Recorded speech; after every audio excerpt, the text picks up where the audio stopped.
দিদি মায়ের শপিং করতেছ না নিজের? ধৈর্য নেই, মুখ দেখাচ্ছে দেখো। গুড মর্নিং, সুপ্রভাত, কেমন আছো সবাই সোনা? Welcome to another of my আতেল ব্লগ। হ্যাঁ, আজকে থেকে এই গ্ল্যাম ইনফাইনাইট বাংলা চ্যানেলে এই ব্লগগুলোকে আমি আতেল মার্কা ব্লগই বলবো, কারণ এইগুলো টিপিক্যালি ওরকম ব্লগ নয় যেগুলো আমি বং ইনফাইনাইটে পোস্ট করি। দিজ আর বেসিক্যালি বিটিএস, মানে behind the scene of main vlog. But তোমরা এত বেশি routine vlog, behind the scene, bloopers এত বেশি চাও দেখতে, যে আমার মনে হলো কেন না এগুলোও পোস্ট করা যাক, because I purple you all সোনা। খুব রিসেন্টলি আমি একটা ভিডিও পোস্ট করেছি, surprising my mom with 24 gifts in 24 hours. তো ওই প্রিপারেশনটার জন্য অবভিয়াসলি একটা বিহাইন্ড দ্য সিন তো ছিল, মানে যেদিনকে আমি গিফটগুলো কিনতে গেছি, প্ল্যানিং করেছি সমস্ত কিছু, ওটা নিয়েই হচ্ছে এই ব্লগটা। তো এনিওয়েজ চলো আজকের দিনটা শুরু করা যাক। কিছুক্ষণের মধ্যে তিয়াশা চলে আসবে, তো চটজলদি চলো ব্রেকফাস্টটা বানিয়ে নিই, ব্রেকফাস্টটা খাই, তারপর রেডি হয়ে যাই। দেখতে থাকো। আশাকে কি করে যাবে ও বাড়ি? চিন্তা করছে তো। হ্যাঁ ঠিক আছে, ওকে ঘোড়ার গাড়িতে, আমাদের নিউ আলিপুরে হাউজিং কোয়ার্টারের পাশে ঘোড়ার গাড়ি আছে, ভিক্টোরিয়া। হ্যাঁ, ওকে ঘোড়ার গাড়িতে তুলে দেবো না, ঘোড়ার গাড়ি করে বাড়ি চলে যাবি। বলেন কি? আচ্ছা আন্টি, এবার তুমি বলো। তো এটা হচ্ছে আমার টিম মেম্বারকে আমি এভাবে ওয়েলকাম করি যে বাড়ি যাওয়ার জন্য ওদের ঘোড়ার গাড়িতে যেতে হবে। বাড়ির সাইডে তোলা রাখবে না।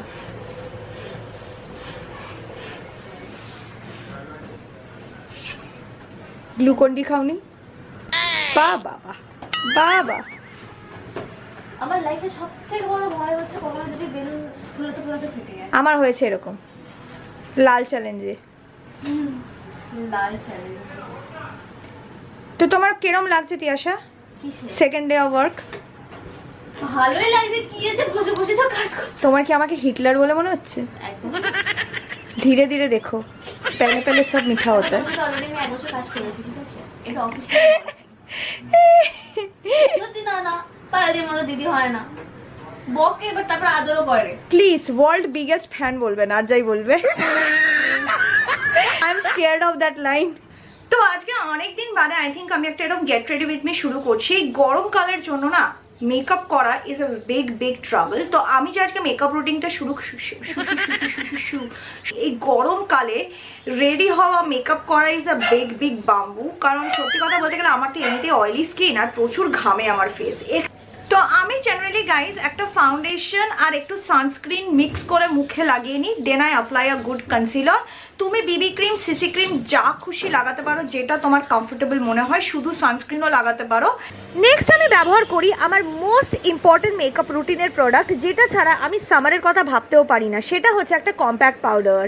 আমি ইউজ করছি লেটলি কিরোর বোটানিকো টাইমলেস ম্যাট কম্প্যাক্ট। এর ফর্মুলাগুলো মাইন্ডফুলি ক্রিয়েট করা হয়েছে উইথ স্কিন অ্যাক্টিভ ইনগ্রেডিয়েন্ট, যেগুলো স্কিনকে বেনিফিট দেয় আর তার সাথে সাথে একটা সুন্দর ফিনিশও দেয়। এই মেকআপগুলো হচ্ছে সেফ ফর এভরিডে ওয়্যার, হচ্ছে 100% ন্যাচারালি ডিরাইভড ইনগ্রেডিয়েন্ট। পাউডারের কোয়ালিটিটা হচ্ছে সুপার ফাইন, তার সাথে সাথে দেখতেই পাচ্ছ কাভারেজটা কি সুন্দর বিল্ডেবল, একদম velvet touch finish. And also এই কম্প্যাক্টের মধ্যে ইনফিউজ রয়েছে মারাকুজা অয়েল, তার সাথে সাথে goji oil extract, grapefruit extract আর sunflower seed oil. Maracuja oil is rich with antioxidant properties and vitamin C, while goji oil work for anti aging, আর তার মধ্যেও ভিটামিন এর গুডনেস থাকে। Grapefruit extract protect from UV rays, আর sunflower seed oil থাকার জন্য স্কিনটা hydrated থাকে, ময়েশ্চারকে লক করে, অর্থাৎ পাউডার তা সত্ত্বেও তোমার স্কিনটা কিন্তু ড্রাই ফিল করবে না। Botanico, India's first naturally derived makeup range, dermatologically tested, pore minimising, imperfection কে ব্লার করে and provides a beautiful long lasting finish। এটা 6টা ডিফারেন্ট শেডস এ अवेलेबल আছে। এই রেঞ্জটা হচ্ছে হাই এন্ড রেঞ্জ, তার জন্য এটার প্রাইসটা একটু উপরের দিকে। অ্যাপ্লাই করার পর আমার মুখ যা ঘামে, it feels so soft and smooth and the coverage is really beautiful guys. আমরা যখনই মাস্কারা পরি উই অফেন গেট ওয়ারিড যে মাস্কারা বেশি পরলে আমাদের ল্যাশ নষ্ট হয়ে যাবে বা ভেঙে যাবে, বেশি ল্যাশে ফল হবে। তার জন্য কিরো বানিয়েছে এই মাস্কারাগুলোকে উইথ 99% ন্যাচারালি ডিরাইভড ইনগ্রেডিয়েন্ট রয়েছে এই মাস্কারাটাতে। তার এই মাস্কারাটা ল্যাশকে স্ট্রেংথেন করে আর তার সাথে সাথে একটা লেন্থেনিং এফেক্ট দেয়, ইন্টেন্স ব্ল্যাক ইন কালার, তার সাথে সাথে it is waterproof, non clumpy and non flaky. কি সুন্দর এটা একটা কার্লিং আর ভলিউমিনাইজিং এফেক্ট দিয়েছে, which I absolutely like. সমস্ত প্রোডাক্টের ডিটেলস ডেসক্রিপশন বক্সে আছে, লিঙ্ক ওখানে পেয়ে যাবে। ডু চেক আউট তোমরা যদি ট্রাই করতে চাও এই রেভলিউশনারি প্রোডাক্টগুলোকে, which is a mixture of makeup and skin care both. আর আমি রেডি হয়ে বাইরে বেরোই, তারপর দেখা করছি। এখন প্যান্টালুন্সে এসেছি মার শপিং করতে, গিফট শপিং করতে। এই গিফটগুলো শপিং করে কালকের সারপ্রাইজের জন্য সব কিছু আমাদের রেডি করতে হবে।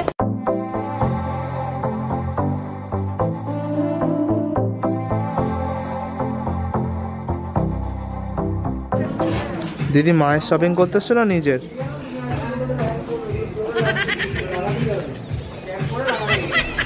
তো গাইস মায়ের জন্য এই শাড়িটা নিলাম, আই লাভ দিস। তোমাদের কেরম লাগলো আমাকে জানিও। শাড়ি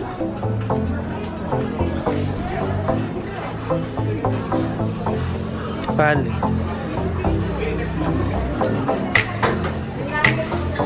এখন আমরা চলে এসেছি সেন্ট্রো জুয়েলারিতে, বিকজ এখানে এসে আমরা মায়ের একটা বিশাল বড় সারপ্রাইজ কিনবো। এটার সম্বন্ধে ডিটেলস আমরা বাড়ি গিয়ে কথা বলবো, বাট আগে চলো সারপ্রাইজটা নিয়ে নেওয়া যাক, ঠিক আছে? বিফোর ফেশিয়াল ফেস, এবার আফটার ফেশিয়াল ফেস দেখবে। ঘুমিয়ে পড়ি, ঘুমিয়ে পড়ো। এটা কিন্তু জাস্ট সারপ্রাইজের শুরু, এখনো ধীরে ধীরে দেখো আর অনেক বাকি। কেরম লাগছে?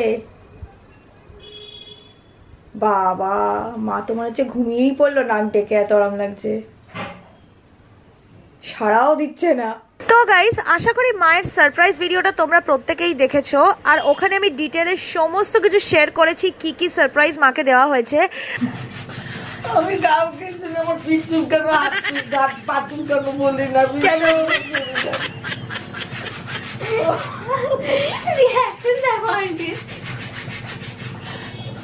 আমার সাথে আমার বাপির জেনেটিক্যালি অনেক অদ্ভুত স্বভাব আছে, আর মায়ের সাথে আমার একটা স্বভাব মিললো, সেটা হচ্ছে আমার মাও ঠিকঠাক নেল পলিশ নিজে থেকে পরতে পারে না, আমিও পারি না, ধৈর্য নেই।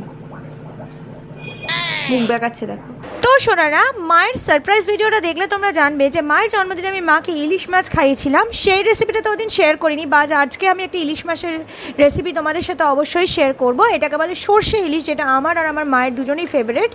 সবার আগে আমি সর্ষে বাটা অল্প পোস্তর সাথে মিশিয়েছি, তার সাথে আমি দিয়েছি এখানে কাঁচা লঙ্কা, হলুদ, নুন স্বাদ মতো দিয়ে অল্প জল দিয়ে পোস্তটাকে আর সর্ষেটাকে একসাথে একটা স্মুথ পেস্ট বানিয়ে নেব। ইলিশ মাছগুলোকে আমি আগে থেকে হালকা ভেজে রেখেছি। ইলিশ মাছ কিন্তু ডিপ ফ্রাই, সবসময় ওটা হালকাই ভাজতে হয়, নয়তো ফ্লেভারটা নষ্ট হয়ে যায়। তো এরপর আমরা অয়েলের মধ্যে অল্প কালো জিরে দিয়েছি, কয়েকটা কাঁচা লঙ্কা দিয়েছি। এবার ওর মধ্যে যে সর্ষের পেস্টটা আছে ওটাকে পুরোটা দিয়ে দেবো। আঁচটা একটু কমিয়ে নেবেন, নয়তো কিন্তু মশলাটা ঝট করে বেশি গরম তেলে দিলে পুড়ে যেতে পারে। তারপর হালকা হালকা করে তেলটাকে আর মশলাটাকে ভালো করে মিক্স করবে। যখন একবার ফুটে আসবে, ওর মধ্যে মাছগুলোকে একে একে ছেড়ে দেবে।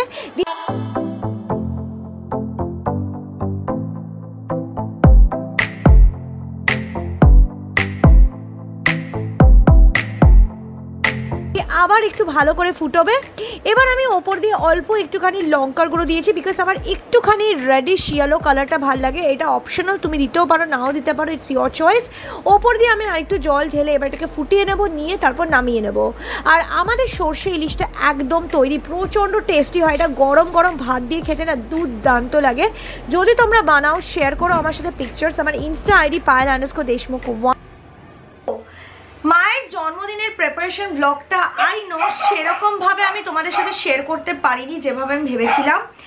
দ্য ফ্যাক্ট ইজ, এতটা মানে চাপের কাজ ছিল মার থেকে লুকিয়ে লুকিয়ে সমস্ত সারপ্রাইজগুলোকে তৈরি করা, যে আমি খুব একটা রেকর্ডই করার সুযোগ পাইনি। কারণ রেকর্ড করতে গেলেই মা বুঝে যেত যে কিছু একটা শুটিংয়ের প্ল্যান হচ্ছে, আর মা পুরো ব্যাপারটাকে আন্দাজ করতে পারতো, বুঝতে পারলে তো?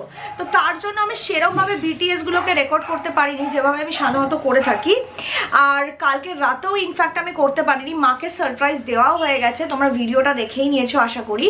তো আমি শর্টলি তোমাদের সাথে যেটা শেয়ার করে নেবো সেটা হচ্ছে একটা মিনি পয়লা বৈশাখ হল, যেটা আমি অনলাইনে পারচেস করেছি লেটলি। বেশি কিছু নেই, জাস্ট 3টে আউটফিট আছে, একটা শাড়ি আর 2টো ড্রেস। তো সবার আগে যেটা আছে সেটা হচ্ছে এই ড্রেসটা। এটা হচ্ছে একটা খুবই সুন্দর ফ্লোই একটা ইভিনিং ড্রেস বলতে পারো, দারুণ দেখতে। So this is the dress. And সত্যি কথা বলতে গেলে না এই ড্রেসটা আমার দারুণ লেগেছে। এটার ফিটিংটা খুব সুন্দর, তোমরা দেখতেই পাচ্ছ, একটা ভেরি বিউটিফুল ফিটিং। বাট এই ড্রেসটার একটা কম হচ্ছে স্লিটটা আছে, দেখতে পাচ্ছ এই স্লিটটা না এতটাই বড় যে তলাতে তোমাকে একটা কিছু প্যান্ট বা লেগিংস পরতে হবে, নয়তো স্লিটটা হাফ হয়ে থাকলে বেশি ভালো হতো। এখান থেকে মানে এই পেটের এখান থেকে স্লিট দেওয়ার কোনো মানে ছিল না, sort of like a wrap around. But র্যাপটা এতটা ভালো র্যাপ নয়, মানে তুমি যখন হাঁটবে বা ড্রেসটা যদি হাওয়া দেয় না পুরো এরকম করে ছড়িয়ে যাবে আর সব বেরিয়ে যাবে। সো হাইলি রেকমেন্ড যে নিচে তুমি একটা ভালো টাইটস পরো বা একটা লেগিংস পরো বা একটা প্যান্ট দিয়ে পরো। বাট নেক্সট আমি নিয়েছি এই বিউটিফুল শাড়িটা। এই শাড়িটা আমার দারুণ লেগেছে। এর মধ্যে না পুরো এটা সুতোর কাজ, ঠিক আছে? এটা একদম দেখো, তোমাদের দেখিয়ে দিচ্ছি।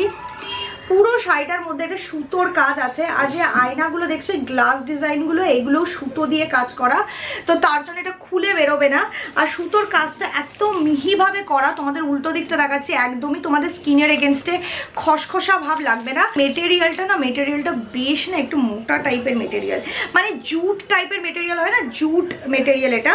তো তার জন্য আমার মনে হচ্ছে এটা একটু বেশ গরম লাগতে পারে। বাট শাড়িটা ইটসেলফ দেখতে এতটা সুন্দর লেগেছে, I just love it. Next যেটা নিয়েছি গাইজ সেটা হচ্ছে একটা টাই আপ ড্রেস। এরকম হচ্ছে ড্রেসটা। এবার এটা কি বলতো, এটার সবচেয়ে দারুণ ব্যাপার হচ্ছে এটাকে তুমি লং ড্রেস করেও পরতে পারো, এটাকে তুমি শর্ট ড্রেস করেও পরতে পারো। তোমরা এই ড্রেসটাকে নিজেদের পছন্দ মতো আরো শর্ট করতে পারো তোমাদের হাইট অনুযায়ী, অ্যান্ড এটাকে লং করেও পরতে পারো, শর্ট করেও পরতে পারো। That is something which is extremely flexible. কারণ এই যে সাইডটাতে দেখছো, এই সাইডটাতে না এরকম স্ট্রিংস আছে যেটাকে টেনে তোমরা ড্রেসটাকে ছোট বা লম্বা মানে লম্বা বানাতে পারো। আজকের জন্য এই ভিডিওটা আমি এইটুকুটাই শেষ করে দিচ্ছি। তোমরা আমার মাকে এত ভালোবাসা দিয়েছো, তার জন্য তোমাদেরকে অনেক থ্যাঙ্কস। অ্যান্ড সত্যি কথা বলতে গেলে তোমাদের ভালোবাসা পেয়ে আমার মা আরো বেশি এনজয় করেছে বার্থডেটাকে, no doubt. So thank you, মানে তোমাদের বেশি থ্যাংক ইউ বলে ছোট তো করতে চাই না, but still I feel that it is not enough. আমি যতই থ্যাংক করি না কেন, কারণ সত্যি কথা বলতে গেলে আমি যে আমার মাকে এরকম একটা সারপ্রাইজ দিতে পেরেছি তার রিজনই হচ্ছে তোমরা আমাকে ভালোবাসা না দিলে আমার পক্ষে কিছু করা কোনোদিনই পসিবল হতো না। আমার তরফ থেকে আমি এটাই বলবো যে তোমরাও নিজেদের মা বাবার জন্মদিনে কিছু একটা করার চেষ্টা করো। এটা নেসেসারি নয় যে তুমি কত বড় করে করছো বা কত বেশি এক্সপেন্সিভ করছো, that is not the main thing.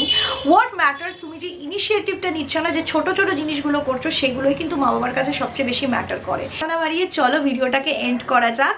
যদি ভিডিওটা তোমাদের এই ইমপ্রম্পটু আতেল ব্লগটা ভালো লাগে তাহলে ভিডিওটাকে একটা হিউজ থামস আপ দিও, চ্যানেলটাকে সাবস্ক্রাইব করো। আর হ্যাঁ, খুব ভালো থেকো সবাই, টেক কেয়ার, বাই। প্লিজ 100কে করে দাও এই চ্যানেলটা চট জলদি, এখন অব্দি হয়নি, প্লিজ করো।